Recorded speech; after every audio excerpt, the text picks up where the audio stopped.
some of us are very into implementation science, though very interesting. But from the way Kenneth have written that, Kenneth and his co-author seems to be doing too much. So in the end, we wonder what is working and what is not working. How do you assess the effectiveness of, how do you know what is worked and what does not work? It's just too much. Yes, it's a lot. And I think that's a challenge. Maybe Lillian can answer first because yeah, so my comment on that would be that there's a challenge that came out very well in the paper, and Dr. Elliott has talked about it. Being able to reconcile program implementation and rigorous scientific evaluation. Because that question comes up, in science, you must be able to attribute success to a particular intervention. However, you're implementing in the real world, and the real world, no one is going, it's likely that they're not going to do just one thing. It's likely that it's going to be like some sort of package. So the sort of the middle point on that is I guess why these models are advocated for, in that the whole project, including all the intervention, should fit into that model, and even the way the outcomes are measured. If you look at table 1 in that paper, they were looking at how they are going to measure each intervention. So that part of effectiveness, they were going to do a cost-effective analysis, things like that. But it will be difficult to attribute it to a particular intervention. So you kind of have to compromise on that, because it's really hard to have real-world implementation and a super scientific, rigorous scientific evaluation. And of course, this question can be asked in another way, like the actual randomization. Why aren't we using the actual randomization design, where we randomize particular places to prep, no prep? We can't do that. We're trying to implement. So the midpoint to that is having that step-wedged approach, where they were doing 2 to 4 clinics at a time. So I've done so many things, but the point is to try and come to a compromise, and the compromise is this framework. Should be guided by these frameworks, implementation and evaluation. Yeah. And I think, just to add to what she said, is that another way of making it finer is having those questions set out from the beginning. In the training, what am I going to do? Am I going to teach them to say, like people can have done studies where they've said exactly what they're going to say to each patient, where they've standardized that. Yeah, and I think the more you standardize it, the more likely you are to be able to attribute it to. But it's a tough thing. And the further you go away from real world, when actually constraining, like a clinical trial setting where you constrain and you control everything, you must tell them that you give this number of tablets. That's a bit different from the real world. I guess that's the relevance of implementation science. You kind of have to give that provision for the real world.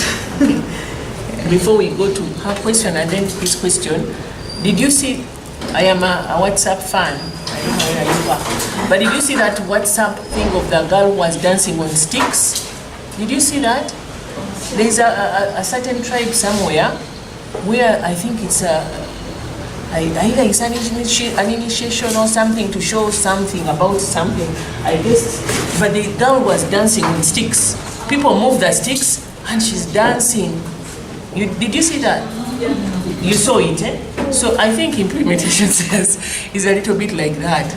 Like you have to keep your legs on a moving stick and still keep your balance, and at the same time do a good dance. That's in my mind, that's the image I got when Vivian was talking. But I have a crazy mind kind of. Yeah, keep moving. Then I think let him go first, then you go. Yeah. Yes, thank you, and Lillian. So you mentioned somewhere that you would have expected the team to do qualitative first and then quantitative. because in my simple understanding, I'm looking at the two frameworks, the AIM and the CFIR. So the CFIR predominantly, I'm thinking, was mainly to assess qualitative aspects, and then the AIM was mainly for the quantitative bit. Yeah. And they're explaining in the paper that the qualitative was meant to explain the findings from the quantitative. Okay. So- To explain the findings, not to inform. Not to inform. Not to inform the action, the intervention. intervention package. Okay. Yes. Okay. So that makes sense. And the benefit of that was to derive ways of maintaining Sustaining the successful Okay, intervention. okay, then that makes perfect sense. Thank you very much. I hadn't read that well. Yes. Thank you very much for the presentation. I enjoyed reading the paper. It has a lot of things in there to learn from. And I will start at his point about the qualitative aspect coming last. When you read the paper, they mentioned that they have done a number of things regarding PrEP in Kenya. They said the same project did an efficacy study that was later followed by a demonstration project. And then this appeared to be like the third kind of study or project they are doing. So when I first read, I also asked myself, looking at community engagement principles in research, especially looking at the context of this study and knowing that their aim is to make sure that they are helping the Kenyan government to roll out PrEP on a large scale. Because this was a study that they were doing to scale up what they've already learned and done during the demonstration project. So my first thought also was that perhaps they should have started with the qualitative aspect of the study to try and understand from a wider community of stakeholders the acceptance and all those other things. But then when I saw that aspect of the fact that this is like a third study, then I thought that perhaps in their study where they did the demonstration project, that is where they could have done that bit, but it was not mentioned at all in the paper. And moving on to the other aspects that I thought were not clearly explained in the paper were the issue of how long they talked about. It was not clear how long the study was going to be for, and how often these people would be coming back for refills of their ARVs. I thought that was missing in the paper. And the other thing, at the beginning of the study, they mentioned the fact that it's important to do viral loads to ensure that if you're giving PrEP, the person, by the time you're stopping, the viral load should have like suppressed, but then that goes silent again throughout the entire paper. And it was also not so clear when they will be weaning off their participants from the study. And the other thing I also wanted to mention is what Lillian mentioned, that they tried to involve stakeholders, but again, it was mainly the Ministry of Health. I didn't see the donors in there, and I know that the Kenyan HIV program is very similar to the Ugandan ones. The Ugandan one, where the donors have a high stake on what goes on in terms of the implementation, but it would have also been very good to have stakeholders like people living with HIV, because I think they are very key in this kind of study. I'll keep it there for now to allow other people to answer. Thank you very much. Thank you so much. Thank you, Edith and Lillian. I unfortunately didn't get time to look through the paper, but in the presentation I was trying to get why they had to use both these models, the RE-AIM and the CIFA, because as we all know, the RE-AIM really is looking at the reach and representativeness of the intervention and the settings in which this intervention is occurring. For us, the CIFA is trying to develop a theory around why the intervention worked or did not work. So it's a bit it's a bit, I don't know if you came across anything within the paper that may have made them try to look at both and put them together. Yeah, and so I think that has been talked about in part. So the re-aim, like you said, was really for that quantitative component of the study. You know, these are the objectives, this is what we are going to do, the interventions, this is the outcome. You know, kind of like how you think about a regular study, where you're like, this is what I'm going to measure. But you know, we all know that prep scale up has really been different from what the clinical trials say. I mean, at least the little information we have here, even in our own country, things kind of change. So that is what the CFIR model, I believe the authors brought it in to have that qualitative, you know, understanding of why, because the CFIR model is like they were using qualitative methods. First of all, to interview people, like, you know, why prep may have or may have not worked, why people may have been retained or not retained. So it's kind of like a mixed methods approach, you know. Mixed frameworks. You know, mixed framework approach, or mixed methods approach, whereby, you know, the quantitative part is to tell us these are the numbers. But the CFIR answers the why. You actually mentioned that, answers the why, the same way the qualitative component of mixed method studies answers the why.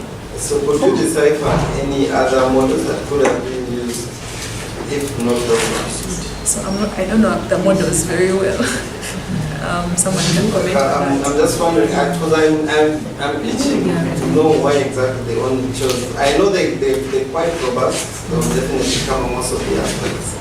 But someone would wonder, I had a concern about the behavior change wheel. Maybe it wasn't applicable in this setting, but were there some parts that would have been applied? She has some answers before I give mine. What do you think? I wanted to contribute to that discussion. When you look at, I was actually very delighted to see that they were using both the re-aim and the CIFA framework. Because most papers that you read, you will find that they are using just one of either of the two. And when you look at the different things they are measuring under the domains, it makes a lot of sense. For instance, the outer setting, they are looking at the policies, the tools, MOH, and we should also put this into context that they are doing this to be able to support the government to roll it out even further. So when I look at the mix of the two, I think, in my personal view, I think it was appropriate. I liked it. Because when you look at the different things they are measuring under the different domains, it is actually like programmatic to help improve the programming. In Kenya, they are looking at infrastructure, they are looking at ownership, how their equivalent of the AIDS control program is going to be able to come in to manage. They are looking at leadership and engagement. So when you put this together with what the re-aim is going to find out, I think it will tie in very well, not just to be a study that you want to publish, but a study that is going to inform it has dramatic implications for the program. So I personally liked their approach of combining both. Yeah. 1 and 2 and 3, and I think we should finish after those 3 years. I just wanted to comment on something I've not seen in the paper. When we are developing our between Preston's evidence practice gap. So I've seen that the evidence that is being tried to be translated here, they said it's very effective. Gives you near elimination of transmission. But then they don't talk about what is the current practice and what problems are they seeing to require to bring this evidence into Kenya. So they're not telling, they mentioned that rolling this guideline out in Kenya started in May 2017. So I feel like there is a need to show us that despite the fact that we are rolling it out, it's not working so well. maybe for us, there is still transmission between these service contact partners, and it at least read. So when we bring this evidence to Kenya, we will increase our performance to that level. Yeah, I hear you. I agree with you. So the gap, there was really no evidence of what the problem really is. You know, we intuitively we know that, you know, there's probably no money for PrEP in Kenya right now. Yeah, PrEP has been shown to work in these efficacy studies and a demonstration project, but probably, well, I'll talk about Uganda, I'm not very sure about Kenya, but probably as it is, there is really no money right now from the government to let's say there's no money to implement, you know, to put it in every health center that provides ART, right from health center to, and maybe the few people who are implementing it are the ones who have like implementing partners, donors. You know, we could extrapolate and say that is probably, you know, that gap, and they were sort of coming in to help the government scale it up in a stepped design. So it didn't really explicitly come out. I agree with you. And and as we saw from the inspect instrument, it's really important that it comes out what the gap is, and it should be supported by the data. The data that was there was supporting the intervention that, you know, it worked. But I also did not see any data that was saying this is what we're missing. We are not, you know, not all health centers in Kenya have PrEP, and these are the reasons. That kind of. Yeah, I think also they had a challenge, and at first I was also looking for that gap very much, but in the end I kind of stopped looking for that gap because I thought it's like there's a difference between intervention, individual level interventions and evaluation frameworks. We are dealing with two different things here. Here, more or less, they are doing a program evaluation as opposed to an intervention at the individual level. Do you understand what I'm saying? So for the evaluation frameworks, sometimes you may not necessarily need that gap, which we call a gap when you're looking at interventions targeting the individuals. Do you understand what I'm saying? So I think they are still safe, not hard. Once they mention the reach, which is a number, and they are saying we are wanting that number to increase by 10%, more or less, that's why I was putting that, the reach or the gap. You understand? So I think this paper is quite interesting because I think it's trying to measure life, and you can't really measure. You can't measure life really in the end. But you have a very good point there. So the gentleman that has gone who was there? Basically, what they were doing is they are riding on their experience, having conducted the clinical trials, the demonstration, to demonstrate rollouts in Kenya before government can take over stakeholder. There's actually a gap in that people need PrEP, but how is it delivered? They're trying to demonstrate how it can be scaled up at very national level. Yeah, and when you're doing evaluation frameworks, they are different from the other types of, So it's called what? Yes, what you're saying is right, but what it is laboring to explain is the kind of work that they are doing is like an evaluation. They're evaluating how this was done, as opposed to we have a problem and want to get this problem out by this much. So they cannot really have that. They're just telling us what they are doing actually. No, they are really measuring. They are measuring. That's what they are doing, but they haven't At the same time measuring it. It's like how they are doing an evaluation as it's being rolled out. Yes. Yeah. And it's, It's yet to give us the results. Yeah, they are yet to give us the full results. This is a protocol, kind of a protocol paper. Yeah, this is actually a protocol. I think that's the last question, and then we stop. I Contribution. with the project, they're doing an implementation science, and they're scaling up also interventions to control cardiovascular diseases. What? Interventions to control cardiovascular diseases. Cardiovascular diseases. Wow. They're using the common interventions, for example, interesting the community health workers, physical activity, dietary, and we are trying to scale up. Yes. So the interesting bit about implementation science, what I've come to learn, is that these things are proven to work. But now we are monitoring the implementation. When you're evaluating, you're not evaluating the results, but evaluate the implementation process. But since it's a science, we're also interested in evaluating the clinical outcomes. Yes. Yeah, but our major focus is on the implementation.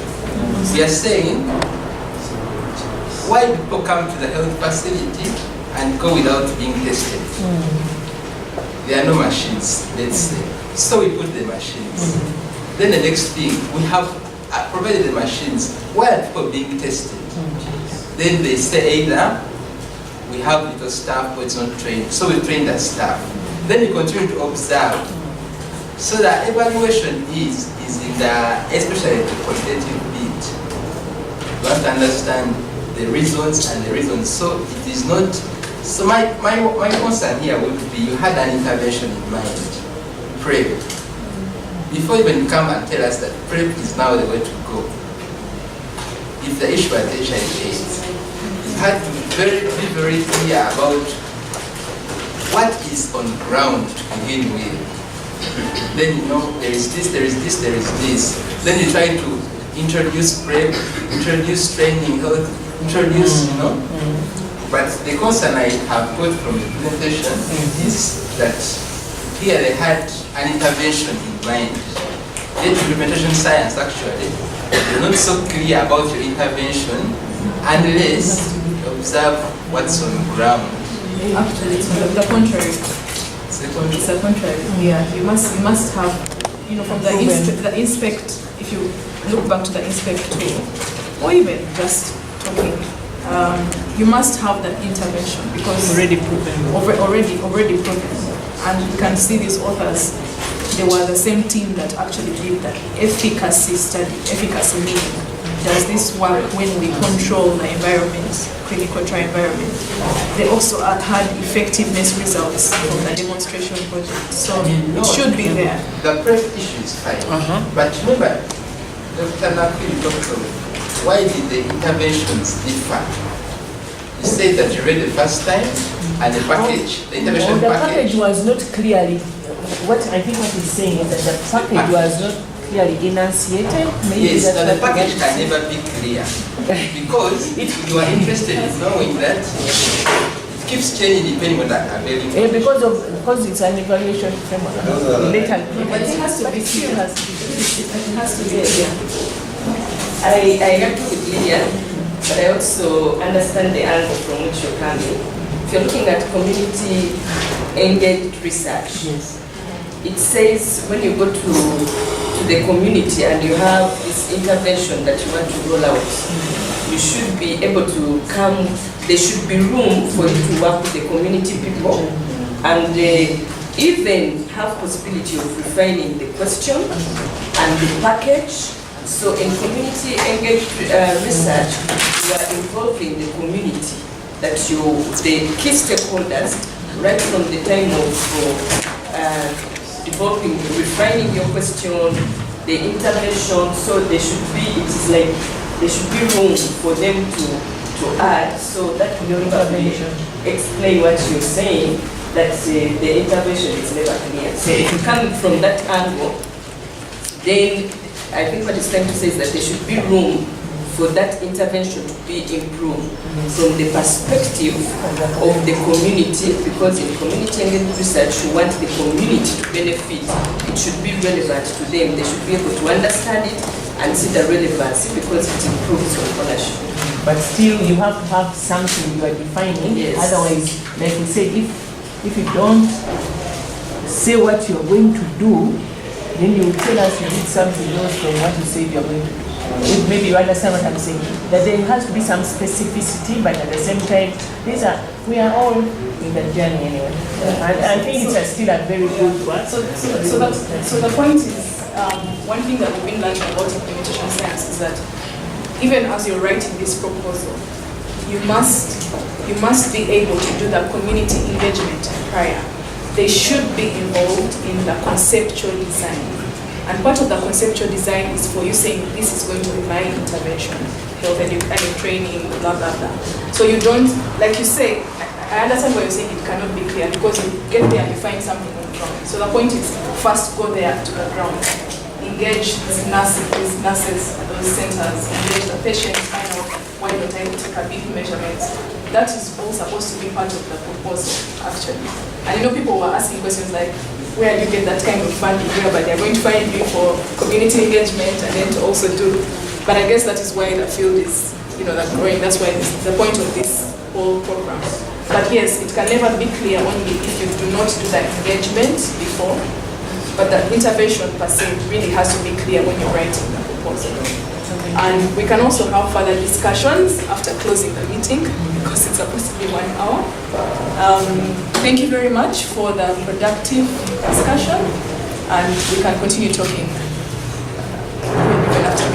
Continue learning.